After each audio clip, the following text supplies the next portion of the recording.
Greetings, everyone. Hello and welcome to another episode, a very special episode of the OGSoG podcast, because here with us today, we have none other than Trisha Hershberger. Say hi. It's me. Thank you for having me. The savior of Christmas, Trish Hershberger. Yes. Hi. Thank you for joining us. I'm so excited to chat with you guys. This is going to be awesome. Of course. And before we even get started, thanks for being here. Yeah, can you tell everyone just where they can find you right now? Oh my gosh, right off the top. Okay. Yes, you can Like find location me. based. Like we're looking to come over to hang out. If I were to put it into my GPS. No, I'm kidding. Longitude, latitude would be great. Okay, most of you already have that information. So if you want to find me on socials, you can do that at that girl Trish with no I in the girl. So it's just that GRL Trish. Or on Twitch and YouTube / Trisha Hershberger. Just my whole name. That's Cool. it. That's Awesome. It. I'm mostly on Twitch these days. So my YouTube channel is like when I feel like it, but Twitch is like that's the home base. And by the way, your show, The Gong Show, I highly suggest everyone watch. It's very cool. You get to actually vote on the game she's currently playing. And if too many people gong it, she just switches games. She's just like, nope, they gonged it. That game is done. It's great. It's a fun, interactive show. Highly recommend. Oh, Laser The Gong Show. How many?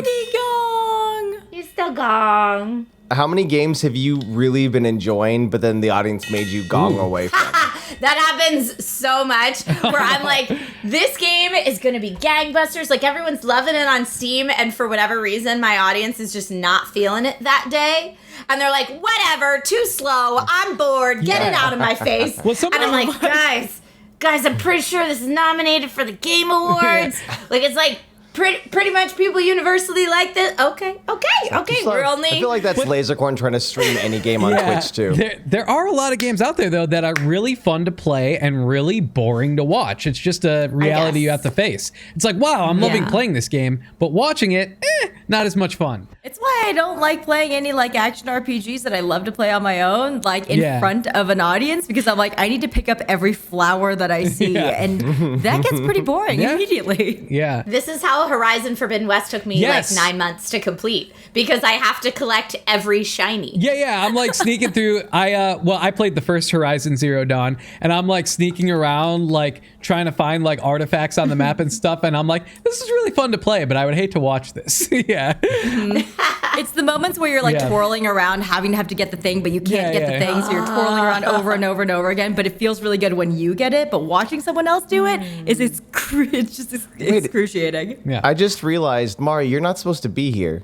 You can't be here when we have special guests. I know. It's the first time that gone. I get to be here. Huzzah! Yeah, this is very I feel special. so special, Mari. Thank you for being here today. Yay! I'm so glad. I know it feels like it's been like a conspiracy where every time there's a guest, I'm the one who's absent. Yeah. People get so excited to see Mari, and then she's not there. Yeah. Before we get into the topics and we launch into it, I just want to say, if you are watching this here on YouTube, we have a whole version of this podcast on Spotify. It's an extended cut, or over on our Patreon is a whole video extended cut of this podcast. Do check that out. That's the patrons are how we get to keep making this stuff. So do take a look over there. There's a link in our description. Yeah, and with that being said, let's launch into the topics for this week. I think we've got some good ones. Okay, so we've all had some experience working on an Ensemble channel. Some of us are currently doing that right now as we do this podcast. So, what's it like working on an Ensemble channel versus a solo channel? Perfectly timed, because we have Trisha Hershberger here from, also was on SourceFed with a lot of our other friends that were there. And I feel like in the YouTube lifespan and like in the changes that happened every few years, around 2012-ish, when did SourceFed launch? 2012-ish. Yeah, 2011, 2012. That's when like the Ensemble cast channels really started to skyrocket and become a thing. I didn't realize it was the same year as Smosh Games. Yeah. Mm-hmm. Wow. Wow, I never put two and two together. That's interesting. I'm curious to kind of compare stories and notes on Trish, like what it was like being on an Ensemble cast, having like split responsibility, owned by another company, because we were doing the same exact thing at the same exact time. Yeah, well, I think a lot of us were doing the same thing at the same time, Mari, to your point, because it was like the old school, like solo, or in your case, 2-person YouTube channel, right? YouTube made that big initiative where they were like, here's a bunch of budget, make new stuff. And a lot of those people made Ensemble channels. So that's where Smosh Games and SourceFed and a lot of those all started at the same time. Yes, Geek and Sundry, because that was Felicia turned into Geek and Sundry. Phil turned into SourceFed. Ian and Anthony turned into Smosh Games. Like that was when all that happened. So we saw a lot of that at the same time. But yeah, I mean, for us, it was really interesting because we were all cast from like a casting and then put in a room and been like, and now act like you're best friends. So Inky, Lasercore, and myself knew each other, but Mari jumped into the mix, and it was like we knew each other pretty much for years, even with Ian and Anthony. But did you guys have that same kind of connection early on as well? I mean, it probably, to pull the curtain back a little bit, there were certain people in the group that meshed better with other people and certain people that didn't mesh super well. But I mean, we were all able to have a good time together on camera, regardless of whether people hung out outside of the filming. And that changed over the years. There were people that I would say in the first year of SourceFed that would not be put desks next to each other because they couldn't stand each other, that the very next year were best friends and hanging out all the time, and vice versa. I always kind of thought of it as we very quickly became close because we were doing the same things all the time and working in a collaborative way on a lot of stuff. But much in like a sibling-esque way where it's like, well, we have to live together. Sometimes we really like each other. Sometimes we don't. But at the end of the day, I still appreciate you. Like, thank you for being someone that I can work together on this thing with. And to this day, when I see those people, even though there are some now I'm closer with than others, it's always like, how are you, friend? Because we went through that together. Yeah, it's a little bit of that family reunion. Exactly. Was it similar for you guys? Yeah. Before we get into that, can I just say you said sibling-esque, and I don't think because you only have the one child, I don't think you fully understand the wrath of siblings against each other. If my kids are going at each other full adult strength, there would only be probably 1 or 0 survivors. So I don't think it's quite sibling rivalry. No. We almost. Okay. There were definitely days that certain people walked out and went home early because they could not be in the same room with another person again. How many people did it start out with? How many were like the founding members? It was Joe, Elliott, and Lee at first. Okay. And then they ended up starting to bring in, before they'd even settled on the name SourceFed, so it was still called 20 Minutes or Less, they started bringing in like fill-in hosts because they had no plan for like, what if Lee has a dentist appointment? You know what I mean? And they're like, well, then 2 people have to make 5 videos today. Good luck, everybody. And that's writing and filming and like everything, because we did 5 videos a day. Man, that early YouTube. Yeah, that early YouTube hustle, right? So then they held a casting and they started bringing in myself, Steve Zaragoza, and Meg Turney as like fill-in hosts. Now, the reason they had cast us at that time is because they were thinking down the road, we would like to launch SourceFed Nerd, which is not so much news-based. Like Phil was a news channel, so he made SourceFed as a news channel. It became more of like a comedy infotainment thing, just because of who he cast. I mean, Lee, Joe, and Elliot are all comedians. Right. Yeah. So they naturally were like, cool, well, I mean, journalism's a thing that none of us studied, but we know how to be funny. So SourceFed, and it worked. And SourceFed became this funny news thing. Yeah. And then they wanted to launch like a gaming, anime, comic tangent channel, which is why they started bringing in the fill-in hosts that they did. And so then we were fill-in hosts, and then when we were brought on full-time, we were full-scale development for a few months, prepping shows for Nerd until Nerd launched. And then it was 5 shows a day on SourceFed proper, and 3 to 4 videos a day on Nerd. From plus weekend content, don't forget. Man, LC, we thought our 14 videos a week was a lot of content. This is 20. So it was at least 8 a day times 5, so 40 plus weekend content. That's 40 videos a week plus weekend content. Wow. And so again, if you put 6 very dramatic personalities in a room for 50 plus hours a week together, there's bound to be some oil and vinegar moments. Yeah. Even though everybody, at the heart of it, I think loves each other very much. So it was a lot. We definitely had those, and we've joked about them here on this channel still, where Mari and Sohinki is just like seething how much they hated each other during one specific video or a blow up between Sohinki and I in the middle of a hotel lobby in like Canada or something. It happens. It's family. You're stuck with each other like all the day. Yeah. Also, it's funny what you mentioned about pressure and workload, because I remember we were fighting a lot more before we got editors when we were editing all the stuff. I remember specifically yelling at Joven because Joven was trying to like manage the team, but like we really just needed stuff editing. And I remember blowing up and being like, just edit something. Stop trying to manage or ask for updates. Get on Premiere and edit something. I can't see Premiere, so I'm just gonna pretend like I'm the 4-bit instead. Joven could edit. Joven was not the best editor, but he could do it. We really just needed to get stuff cut. What? Yeah. I knew in and out points. Yeah. I knew things. You could edit. And to be honest, none of us were the best. Like going through that like kind of trial by fire of having to edit those is kind of like where we developed. We were our not experienced. Shots. Yeah. As experienced as we probably should have been. Well, because you edited at Mahalo, right? Job. You edited all your own stuff there. Yeah. So we knew. Yeah. I feel like with digital, it goes so fast and you have to wear so many different hats. What was a moment where you were super unqualified for something and you, in hindsight, you're like, wow, I learned that fast and I figured it out fast? Everything. The whole thing. I mean, my degree is in classical theater. Like what? I didn't know that. Yeah, being able to do Shakespeare on stage did not prepare me for SourceFed, where they said, my SourceFed screen test, they called it, where they were like, did you bring a laptop? And I'm like, no. This is a hosting job. I brought a monologue. And for the original audition, they had me prepare news stories on little cards, which I was like, I'm not a journalist, but like, whatever, let's wing it. And then I got to my screen test and they were floored I didn't bring a laptop because I suddenly had to research and write a news story for not only myself, but for a co-host as well.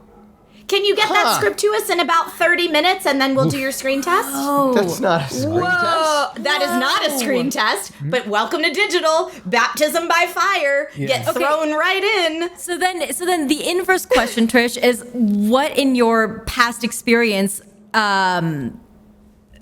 led you to, in that moment, what in your past experience did you bring to the table that you were able to do it? Because obviously you got the job. High school speech and debate team. Yeah. I was going to say, like, if you come from classical theater and you could do, like, Shakespeare, it's a lot of bullshit word vomit that you might not understand, but you could say it well. And what is hosting if not that? I mean, that's true. But on the speech and debate team, the category that I always competed in was original oratory, which is where you write your own 10-minute script and then perform it on any given educational topic. I was like, okay, let me pick this news story. Instead of a 10-minute script, I'll write a 3 to 5 minute script. I know my voice. I don't know any of these co-hosts' voices, but I'll try to nail it, I guess, after talking to them for 2 seconds. And I wrote the script, and we went in the room, and I laved up, and I read it with Elliot Morgan. And they said, great, we're going to put it on you. If we like it, we'll put it on YouTube in 2 hours. And then we'll see how the audience likes you. And then it was also, what's your Twitter handle? Because that's how we credit you. And I was like, I don't have a Twitter. And they were like, cool, you're making one right now. What's your Twitter handle? And Trisha Hershberger was too long. And T. Hershberger looked like Thirshberger. Wait a second, you might be onto something. Right? And then I was like, can I be like Trisha H123? And they were like, no numbers, how dare you? So I said, okay. So I was like, wait, that girl Trish will work. That girl Trish was taken. So I was like, that girl Trish, no I in the girl, not taken. That's it. Go. Nice. And that is amazing. That was all my screen tests. So when you're like, what did you do there that you were unprepared for? The answer is all of it. Every single bit of it. I don't want to go into detail because it'll take so much time, but Trish, my start with Smosh is very similar to that, which is really, really interesting, where it's just like the first thing that you do, you're like, that's what's going online, and then the audience will vote if they like you or not. And I'm like, Which is I thought this was going to be an terrifying. audition because I also come from theater, so I thought it was going to be a proper audition. I'm like, what's that camera doing here that's far away? And why are you asking me these questions that I've never like prepared for? Well, Mar, I love the question that you asked, like of that inverse. Like, what did you bring then? Like from your like, why do you think you did so well there, Mari? Like, what did you have before that you used? I think it's probably being able to be a performer, having that on and off switch, and having like used those muscles for however long I had. And then being able to turn it off and be professional, and turn it on and be a clown, turn it off and being professional. And like, I think those qualities came from theater and ballet for sure. And knowing the difference between the two. Because as soon as the audition was done, and the audition was then being like, what would you bring to a zombie apocalypse? What's your favorite Pokemon? And I'm like, I thought we were going to talk about my qualifications for this job. Knowing if they could trust you in a zombie apocalypse is a qualification. Yeah, your work. favorite Pokemon being a decent one is a qualification. I mean, I totally understand where they're coming from. I get it. This makes sense. Yeah. My audition was very similar, Mari. I went in for an online news host job, and they were like, do you play video games? What books do you like to read? And I was like, okay. It's like, are we, do you want to know what college I went to? Yeah. Do you want to know, like... Like, I have a degree. That's funny. I feel like me and Joven avoided that because the way we got brought on, we didn't have to cast. We were already at the company. In. Yeah, we were already at the company, and they're like, we want to make a gaming channel. Well, we have these nerds that are already making gaming videos. Just take them, and they already know how to make gaming videos. Please do something with that. It's like, yeah, they capture all their own footage and edit it, so just take them, and they'll handle everything. They can. Our big thing was how many videos did they promise at them? How many videos were we doing at first? Like 2 a day, so like 10 a week. Yeah. But you were editing them too. 2 a day, so we writing, were hosting, and editing. Figuring out what we wanted to play, and hosting, editing, and they're like, yeah, they can. So they're like, you guys want to be on this channel? And it's like, cool. Yeah, we're gonna need you to do 2 videos a day. And then we're like, that's fine. Which was less. We were already doing more than that. We're like, fine. Yeah. But then but then they wanted, like pitches for what these shows were. So we pitched these ideas, and then Ian and Anthony are like, oh, cool. And what if it had this, this, and this? And by the time we got done with our show slate, it's like, this is way more work than the more videos we were making to get this. It's like, oh, this video is going to have a green screen and a post-video wrap-up. Remember Boss Battle of the Week? We had the chalkboard and stuff that we'd have the writing pop up. And it ended up being way more work than just making our simple, like, hey, this is where you find this Easter egg in Spider-Man. So well, outside of your post-production experience, what experience, like what tools did you have that brought you to make you hosting?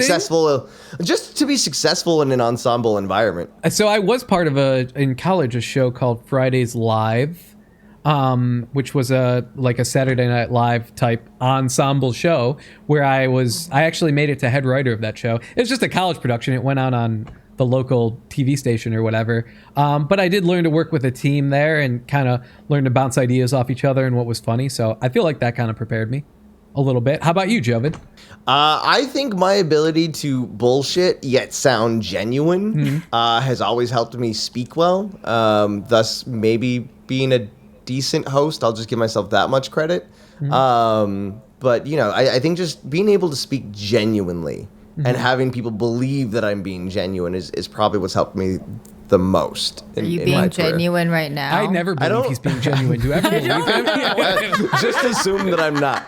It's I speak in sound bites. Whatever sounds good in a 5-second. But does it always sound good? Because I feel like we have a whole book of you misusing words. Yes, but there's always a good 5 seconds to pull from somewhere. That's why it's got to be short. Otherwise, he'll make typos. If I keep speaking, if it's longer than 5 seconds, then it's nonsense. Joven, I always think you sound very genuine. And now, did you ever take any speech or theater classes or anything like that? Yeah, so I was the theater kid. But what's funny is the roles that I would normally get cast in were very physical roles with not a lot of dialogue.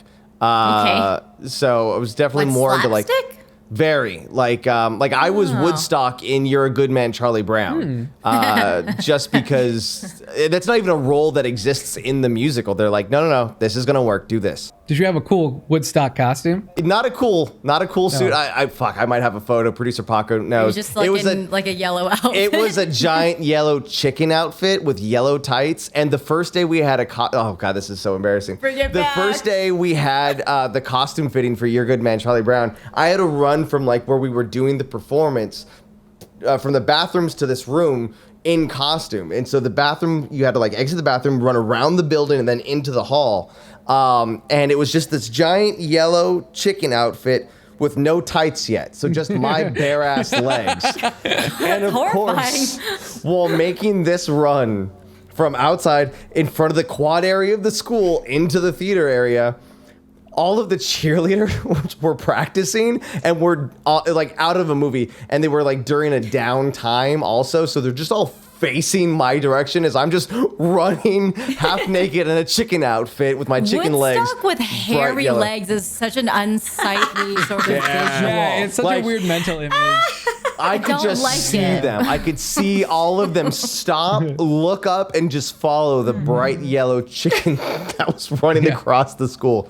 Very embarrassing. But yes, that in comedy sports. I did a lot of competitive improv, and I think that has always been the most important thing to my success is just improv. Being able to improv. Very important. Improv. Yeah. Cool. We are just about at that hour mark. So, Trisha, I'm going to say thank you so much for joining us here today. It was a blast having you. And do be sure to check out Trisha's channel on Twitch. He said doobie. Doobie. You've made that joke before. There'll be a link right in the description. Click on that, give her a follow, and check out The Gong Show because The Gong Show is awesome. Thank you all for watching. Check out our Patreon, link to that too in the description. And we will see you all next time. Praise OGSoG. Praise him. Praise him. Quickly. Praise him. Look, Trisha knows how to do it. I did it. She's part of the. Yeah, We have a new acolyte. We have a new acolyte. Welcome to the cult. Yeah. Thank you. Thank you. Thank you so much for watching this video here on YouTube. Remember, over here on the side, you see all the people supporting the channel on Patreon. You too can become one of those people by clicking the link down below and joining our Patreon. We just love that you're here watching the content. We hope you enjoyed it. Talk to you later.